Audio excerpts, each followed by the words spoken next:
দেশি বড়ই আর কাঁঠাল গাছের মচি দিয়ে ভর্তার রেসিপিটা আমার খুবই পছন্দ। তো বাজারে গিয়ে দেখলাম অনেকগুলা দেশি বড়ই বের হয়েছে, তাই নিয়ে আসলাম। হ্যালো এভরিওয়ান, আসসালামু আলাইকুম। অনেকদিন পর আপনাদের জন্য নতুন একটি ভিডিও নিয়ে চলে আসলাম। তো আশা করি আপনাদের ভিডিওটা খুবই ভালো লাগে। দেশি বড়ই দিয়ে কাঁঠাল গাছের মচি কার কার খাইতে বেশি ভালো লাগে অবশ্যই আমাকে কমেন্ট বক্সে কমেন্ট করে বলে যাবেন। দেশি বড়ই বের হবে আমি ভর্তা খাবো না, এটা কখনো হতে পারে? আমাদের না অনেকগুলা কাঁঠাল গাছ আছে, তো কাঁঠাল গাছে নাকি কাঁঠাল ধরা লাগে মসি ধরে। তো এগুলা মসিকে তোমরা তোমাদের জেলায় কি বলো অবশ্যই আমাকে বলবা। তো আমাদের চট্টগ্রামে আমরা এগুলাকে মসি বলি। তো বাজারে গিয়ে দেখলাম অনেকগুলো বড়ি বের হয়েছে। তো এগুলা নাকি দেশি বড়ই না, এগুলা মানে ফরমালিন দিয়ে মানে দেশি বড়িকে তাড়াতাড়ি করে বড় করে ফেলছে। তো যাই হোক, যা পাইছি আর কি, যেহেতু এখানে গ্রাম এলাকা না, গ্রামে হলে কিন্তু দেশি বড়ি অরিজিনালটা পাইতাম।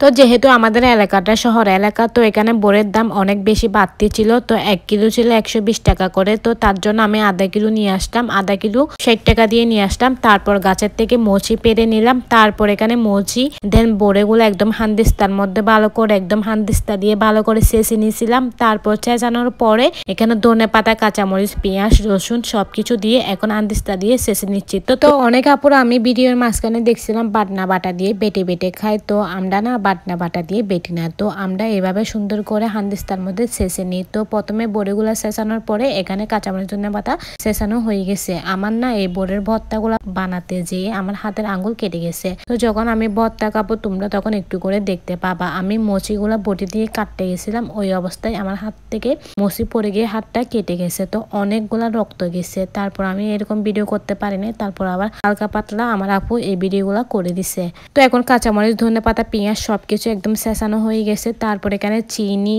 লবণ, তারপরে মরিচের গুঁড়া সবকিছু দিয়ে এখানে সরষের তেল অ্যাড করবে। তো সরষের তেল এখন আমি দিচ্ছি। তো আমার আপুকে দিতে বললাম, তো আমার আপু বলতেছে তুমি দাও। তো আমি সরষের তেল দিলাম। তো দেওয়ার পরে এখানে সবকিছু ভালো করে মেখে নিবে। তারপর এখানে বড়ই এন্ড মচিগুলা যেগুলো চেঁচা রাখছিল তো ওগুলা এখানে অ্যাড করে দিছে। তো অ্যাড করার পর এখন হাতে ভালো করে একদম মেখে নিবে। তো বড়ের ভর্তা যে কোনো চাটনি কিন্তু আপনি যত মাখাবেন তত মজা হবে, যত মাখানো তত মজা। একটা কথা কি জানেন আপু, যে কোনো ভর্তা বলেন যে কোনো চাটনি বলেন একা একা খাইতে ইচ্ছা করে না, সবাই মিলে একসাথে করে একসাথে বসে খাইলে কিন্তু ওইটাই অনেক বেশি মজা লাগে, তাই না?